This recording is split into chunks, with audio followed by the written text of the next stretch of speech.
தூங்க போனதில்ல ஒன்னாலதான் கண்ணே ஒன்னாலதான். யார் பேச்சு கேட்டாலும் என் காதில் கேட்பதெல்லாம் உன் பேருதான் நெத்தான் உன் பேருதான்.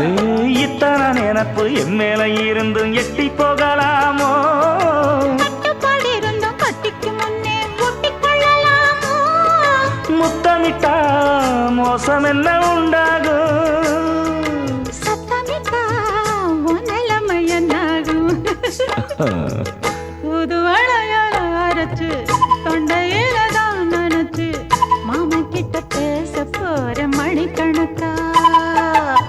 தூண்டாமணி விளக்க தூண்டி விட்டு எரிய வச்சு ஓ முகத்தை பார்க்க போற நாள் கணக்கா.